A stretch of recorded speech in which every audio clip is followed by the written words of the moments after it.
see where I'm coming from, you jive motherfucker! Yeah. I get my rapper from a rapper, but he a trapper. He don't like rapping. What's up, world? What's up, world? It is Shamar Reed, aka DJ Spark 757, and we are live here with BirdG in the kitchen. Literally in the kitchen. About to hit y'all with a cinematic discussion and let y'all hear what the brother has on his mind during this time that we living in right now.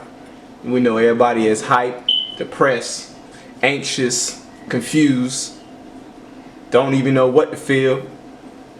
So we just here to lighten the mood, clear the air, or maybe put some smoke in it.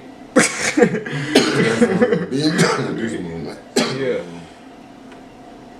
How the hell I'm gonna go into this? First of all, before I get into the videos, I'm gonna go into the history behind SBE. It was first SHB before SBE.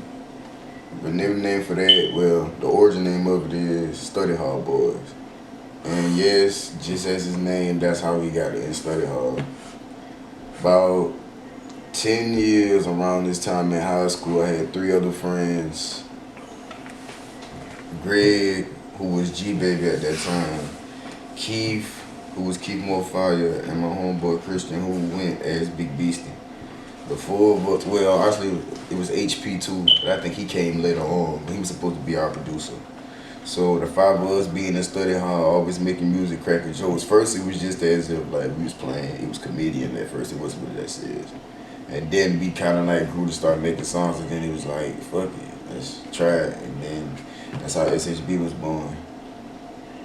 But as all great bands, you know, some break up, but we all still keep in contact with each other. But it's just not like on that music level. It's more so of like, hey, what's up, how you doing, happy belated birthday, stuff like that. Because, you know, like we got kids now, we got families now. So some of us left the music behind, some of us still doing it. And I'm one of the ones that kept doing it. So first video, LLMG, that was a dedication video to my right hand. Like somebody,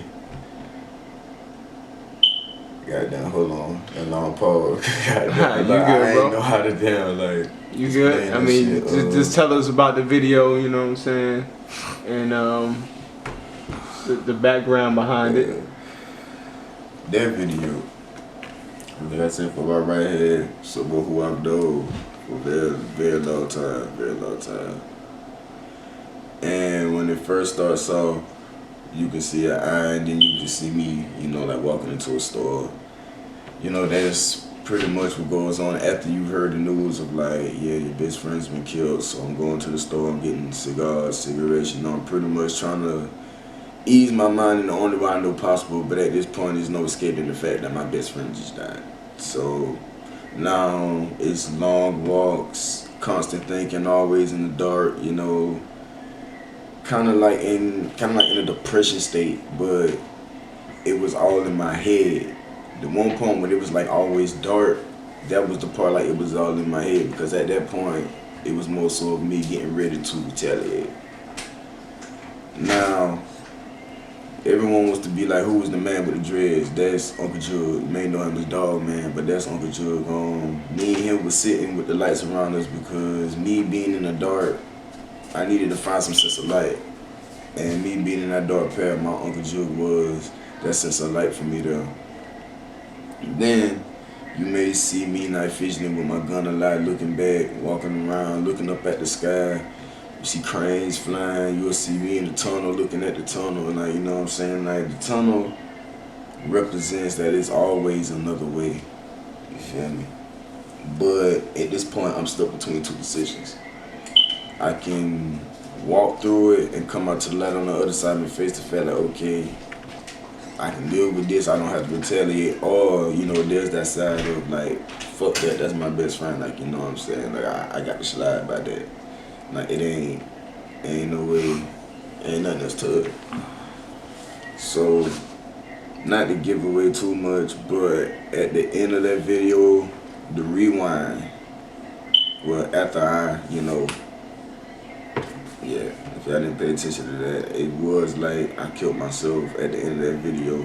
And me rewinding it was, if I can rewind the hands of time, just to be there in that second, I would have saved it. It's more than that, but there's just a couple stuff to point out in there, so y'all just don't think it's just a video of me sitting down drinking THC medicated syrup and one of the flash guns and everything. Everything in there has its purpose. Like, that's all I'm giving you for that video, and how LMG and Rebirth comes together, because with me dying, well, I don't want to say it like this before it is my video. I had to kill myself to be reborn. Not saying that as if like, okay, I literally killed myself and I'm here alive now. No, like almost as of an alter ego, like a battle within my mind.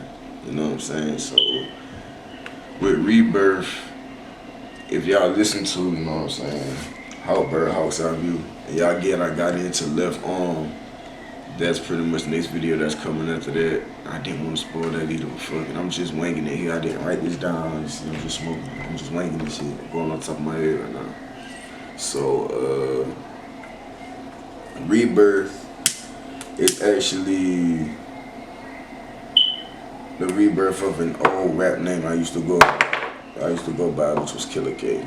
Now, his thing in the rap game was destruction, darkness, torture, anything that was sick, twisted, and that was him, And with me, being me, I was like, I don't like to hurt people.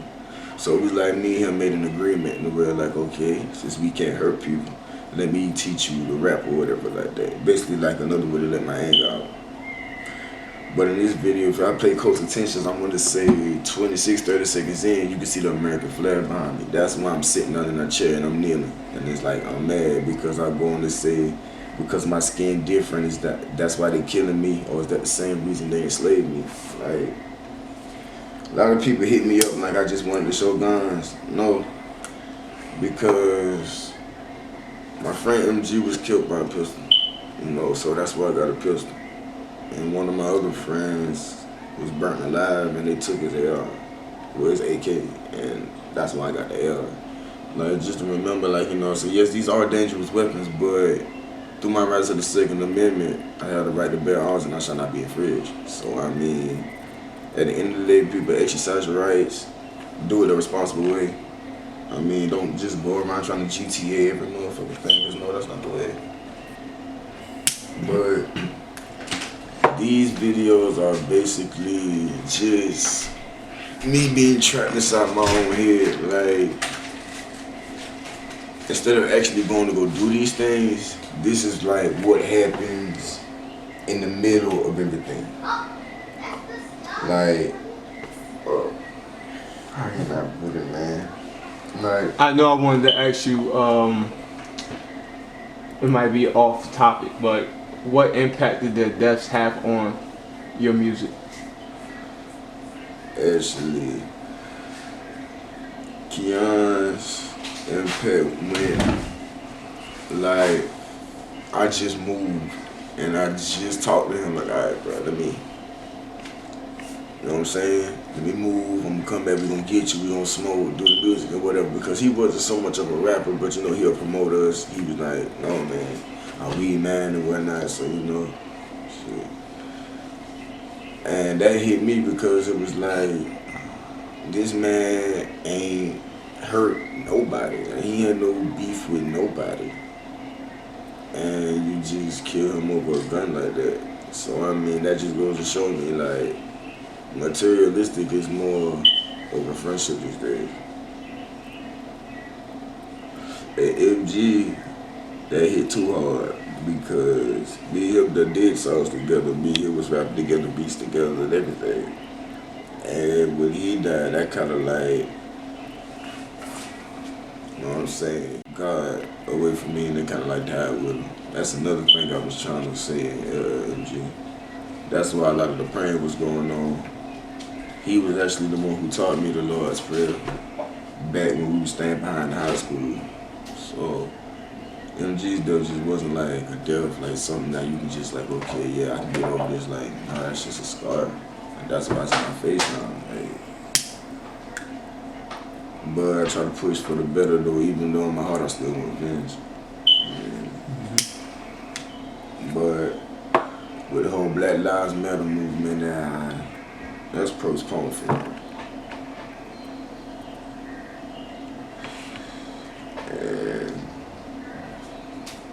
So would you postpone Black Lives Matter? Like supporting it? Yeah, I mean, the fact of like supporting it, we been should have did this when that 17-year-old got killed. I ain't want to put this out like that because I know like I don't want to sound like the wokest goddamn black brother in the world, but I mean like we didn't do anything when he was killed. And this is why one side people saying we shouldn't ride. Like, monkey see, monkey do state, because that's what they're doing, that's what we should do. You know what I'm saying? That's one reason why they say that we in Colombia that we shouldn't ride. Because we didn't protest for that little 17-year-old boy that was killed on Monticello Road by the police who was fleeing away from the scene. I think his name was like George Ruffin or something like that. I don't want to say his name wrong. I don't want to like say his name for nothing like that. But I mean, that's actually one side why we shouldn't do it. And on top of that, this is a deep-rooted slave state at the same time. So, you know what I mean? Just make sure y'all keep a lot of that shit in mind. Like, I'm not saying don't fuck shit up, because at the same time, I understand that side of it, too. And y'all, like, hit them where it hurts, the businesses. Because they already saying the businesses can be rebuilt. You know what I'm saying? So... yeah, they got insurance policies and all that. And then that aspect is, when does materialistic things value more than a person's life? So you can get that building back. The family that lost their son in that tragedy can't get that back. They can't get those memories back. They can't get that smile back. You know what I'm saying? That was something precious to them. That you swore on the oath to protect us, and you killed him because he was fleeing the scene, or just because he was just a darker shade of color than you. I mean, they say all black people ain't good, some black people are racist, all white people ain't good, some white people are racist, all cops ain't good, some they're good cops. But in the midst of what's going on, I might have to go with the fact of that we're gonna have to do something about police brutality, because we have kids that are coming up now. I mean, and as y'all can see, we are not our ancestors. Like, we would literally fuck y'all up. The only thing we want is equality, equal justice. Y'all lucky we don't want revenge, because the world will probably be flipped upside down right now. Like, we are not our ancestors. We are not backing down. Shit, you know they fear the Black Planet anyways. Nah, it's not even us. Like, think about it, because we blacks have power, the Mexicans have the numbers, and some white people have the white privilege. So if we all come together with that, what the fuck can they do with us? You know what I'm saying? Like, yeah. I just want the world to actually see that this is a time to be alive. Y'all can see all the bullshit they try to put us on the news. Like, if you're at the protest, and then if you go home and look on the news, they try to say, oh, this is what happened. When you actually see the police out there doing that shit. So, you know what I'm saying? They're trying to go out there and vandalize shit and then put us on it.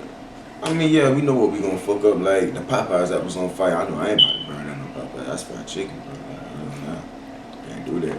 It's like burning down my mama's kitchen. Bro, I ain't gonna fuck with that. My Pizza Hut, on the other hand, they burnt my pizza rolls. Think about going to go goddamn. Oh shit. Yeah. Fucking Trump supporters. But anyway, that's all I can go to from here. Probably maybe how I got into it or whatever. Yeah. Well, this was way a long time ago. Before I do, I was gonna be at the date. I had this and1 shirt, and it had this quote on it. I can't remember it right now, but it was sort of in a little rhyme scheme. So it went from reading the shirt and making the little funny jokes and trying to make a rap about everything. And then I wrote my first song when that was. Actually, when I came here to Irma, when I was like 17, 18, I wrote my first song. 16, I don't know. Somewhere around that time. But on my first song, and then from there it was like, I don't know, I'm gonna see some people like it. They liked it. Some other people liked it. Then I just kept going. Alright, my little brother Rice Gang King, y'all gonna hear from him later on. But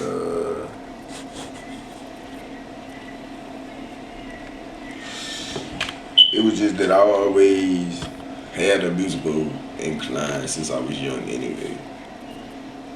Like the type of father I had, he just buy me everything.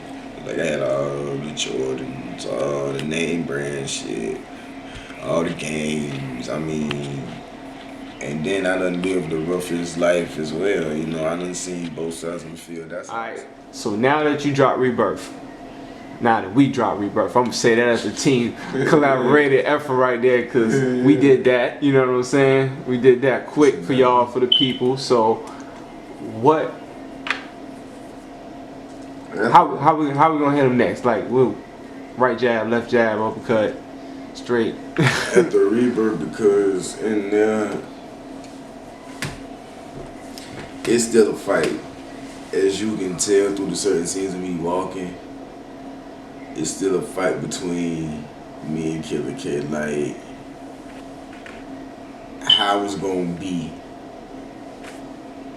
And I say that as if, like, am I gonna continue to be this influential person, or am I gonna get pulled back more to the dark? Because just as he is good, he's still bad.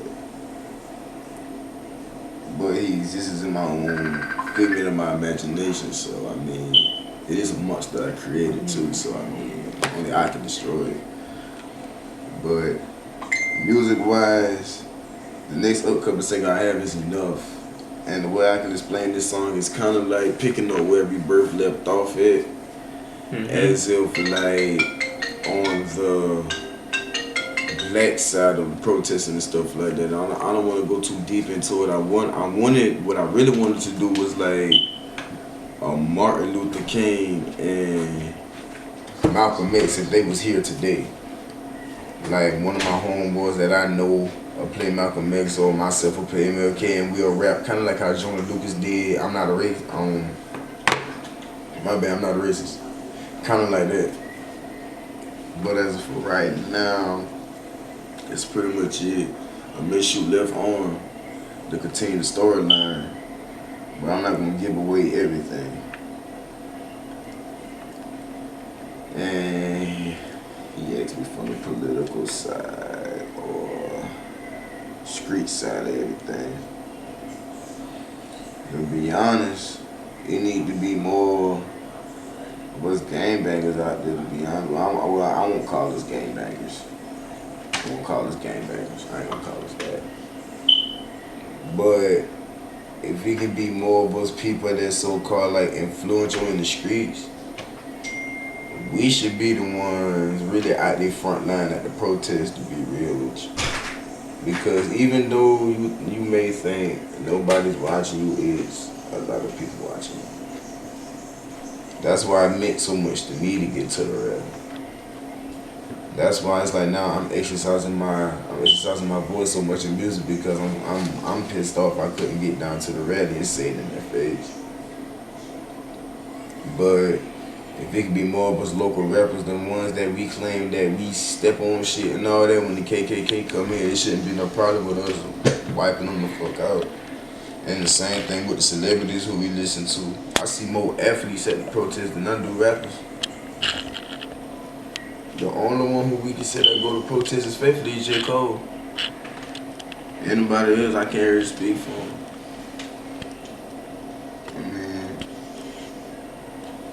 But on a serious note, we don't fuck this shit up. Our voices being heard, and we getting justice all over the world. It's a beautiful thing to see.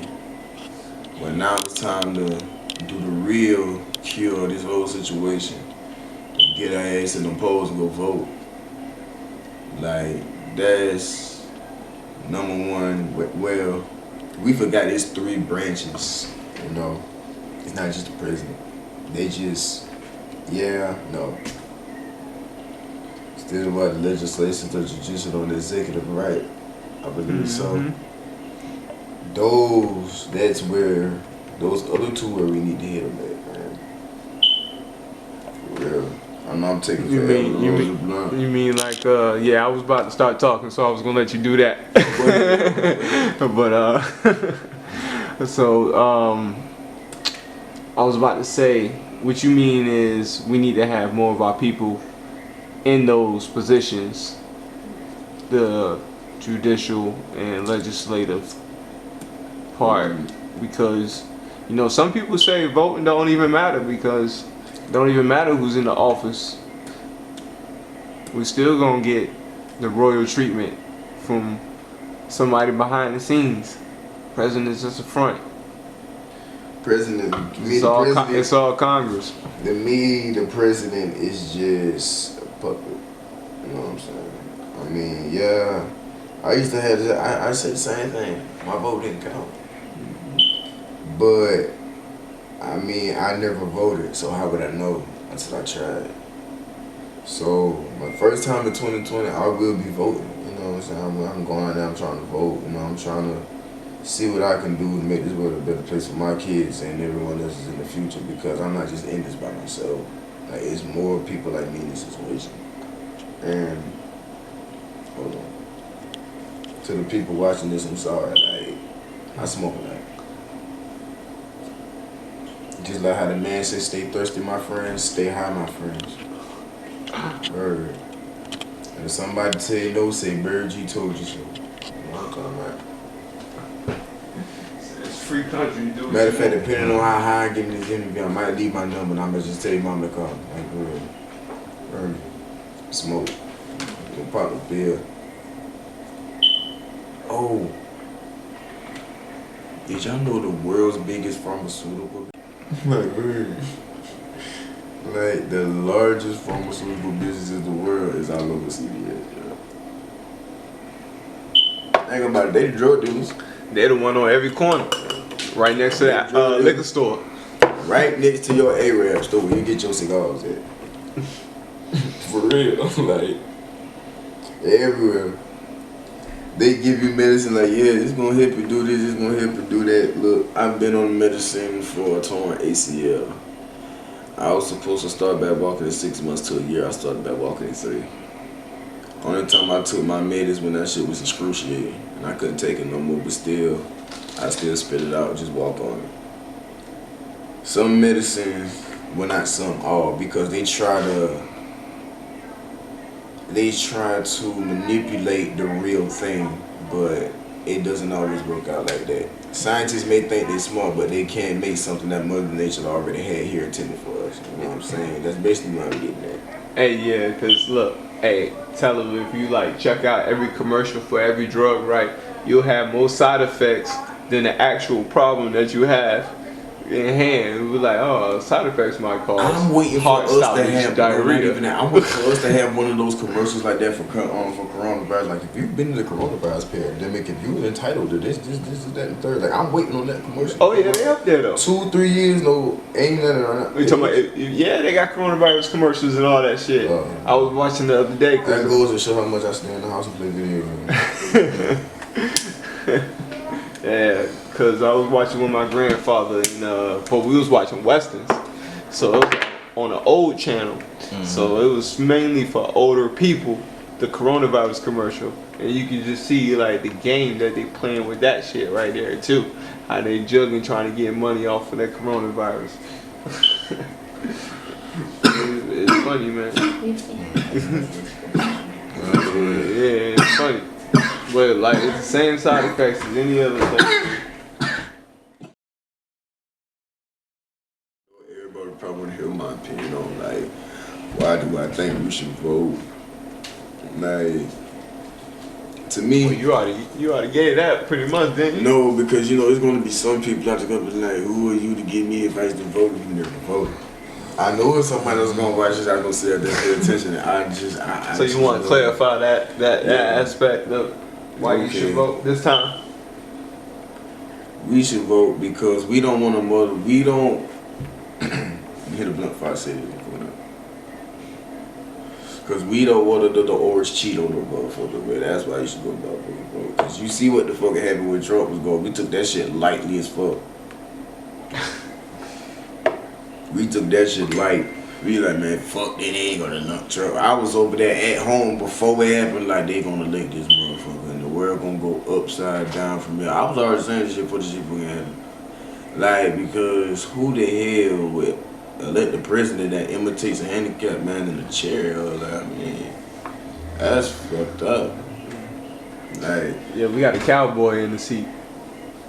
That's a pure cowboy. Like, he's what Bush wanted to be. Like, Bush had to do that shit in the dark. man, But this motherfucker, he'll do it in front of me. This everybody don't give a fuck. Like, this motherfucker Trump don't give a damn, bro. This goddamn orange Cheeto, but he only managed to fulfill one of his promises, and that's build a wall, and that's around the White House. And if the people start kneeling with the people over there in Washington D.C., Lil Chapo Jr. gonna send them Mexicans to dig a hole, bro. I'm telling you, you think a wall gonna stop that, bro? They broke El Chapo out of prison. Like, this nigga had a whole mine under the prison. Like, bro, come on, Trump. I ain't fucking up, man. But Look me in my eyes when you talk to me. Ain't shit changed, I'm still SBE. Word around the mid, I heard they missing me. Well, I'm back. Niggas talking crazy, heard they dissing me. Guess that I'm that nigga, they won't step in me. I used to ride for them boys, but they was snaking me.